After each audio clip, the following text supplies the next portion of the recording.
A Föld. A 21. század elején. Egykoron kék bolygónak neveztük. Akkoriban pezsgett az élet ezen a planétán. Emlékszem apámra, anyámra, Hektorra, a kutyámra, az első csókra a tópartján, az őszi sétákra a parkban, és legfőképpen arra, hogy rengeteg víz vett minket körül.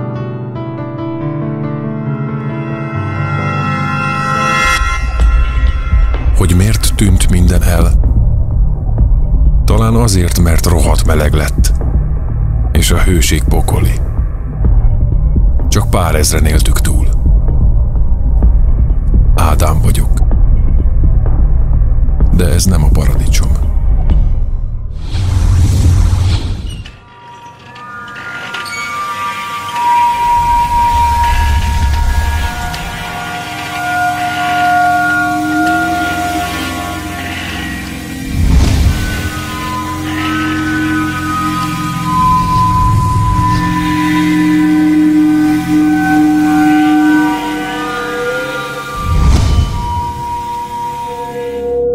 A víz így vagy úgy, de végül végez veled. Erről szól itt minden, mióta az eszemet tudom.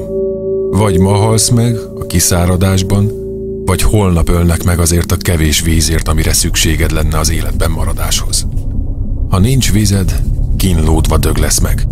Ha van, akkor elkapnak a hordák, akik nem csak a vized veszik el, hanem addig asszalnak élve a napon, amíg az utolsó csepp víz is kicsorog a testedből egy vödörbe. Egy emberből átlagosan 4 liter víz nyerhető ki ezzel a módszerrel. Jó mi? Szomjas vagyok.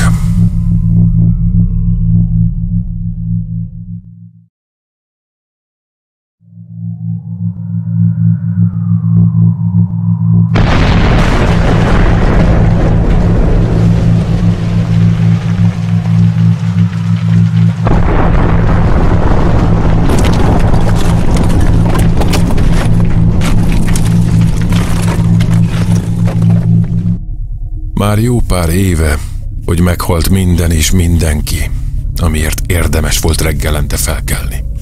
A kicsi Ábelt sajnálom a legjobban. Akkor jöttem rá, hogy Isten már régen halott.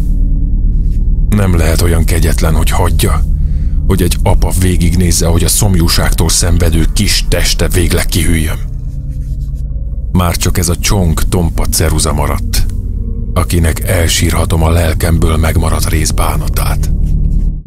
Egy hirtelen mozdulat és a ceruza hegye szikrát pattint. Minden robban ebben a mérgező, gyúlékony levegőben. De legalább tudok írni. Édesapámnak köszönhetően. Folyton mondogatta az öreg. Meglásd, fiam, jól jön ez még. És milyen igaza lett. Még a születésem előtt megszűnt a kézírás oktatása az iskolákban, hiszen gépen írtunk. A gép volt az életünk. Ironikus, ma már áram sincs, nemhogy gép. Egy ideje már magam termelem ki az energiát a ház tetején lévő szélturbinával, amit szinte minden reggel meg kell szerelnem. Néha be tudom kapcsolni a rádiót. Reménykedem. Hát, ha valami jó hírt mond. Ha valaki meg is szólal, biztos nem mond semmi értelmeset. Rablóbandák erre, rablóbandák arra. Ki nem szarja le. Hol van víz, azt mond. Ha kimész az utcára, akkor vagy teljesen megtébolyodtál a melegtől, vagy meg akarsz halni. Százak lesik a hátad, hogy mikor küldhetnek bele egy golyót, vagy vághatnak bele egy kést. Nem hibáztatom őket. Olyanok, mint én. Túl akarják élni. De lassan ki kell merészkednem. Éhes vagyok. Hát, ha lesz olyan szerencsém, mint legutóbb is, találok valahol egy elpusztult patkányt. Az kitart 3 napig. Bár néha úgy érzem, hogy inkább mi vagyunk patkányok. De mindegy. Mind együtt rohadunk meg ebben a felélt jövőben. Kimegyek.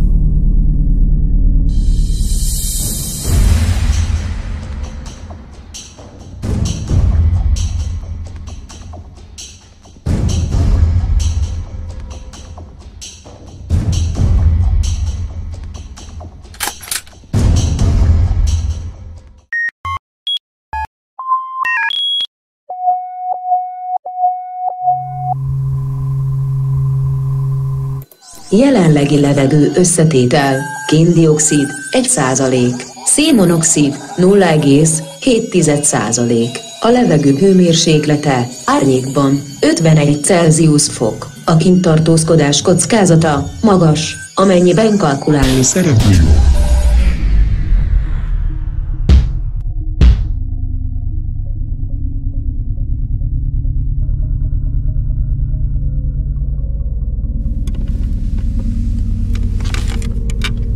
Fenébe. Ez sem az én napom.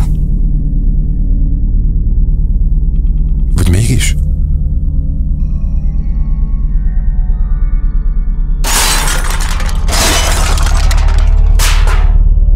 Finn import víz. Tudtam, hogy egyszer jól jön. Szinte magam előtt látom, ahogy ezt a palackot megmerítik egy hideg, kristálytiszta tóban. Most a fenekére verek, és ez mégis az én napom lesz. A legjobb napom.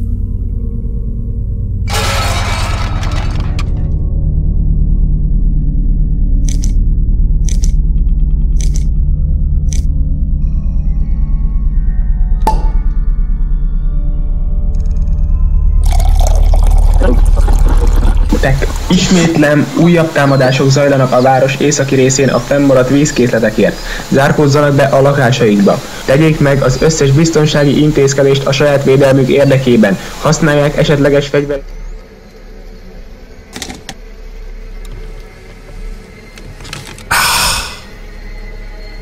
Veled is kevesebben lettünk.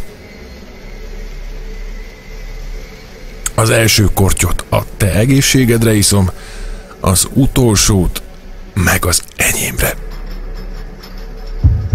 Sajnálom. És részvétem.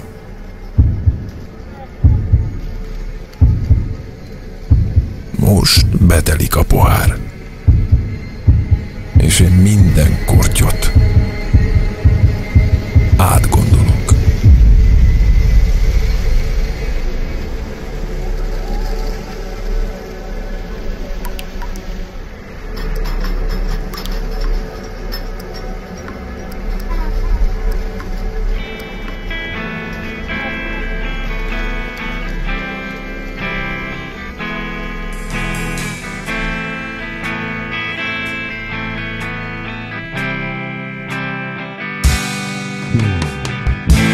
Az élet kemény és oly nehéz.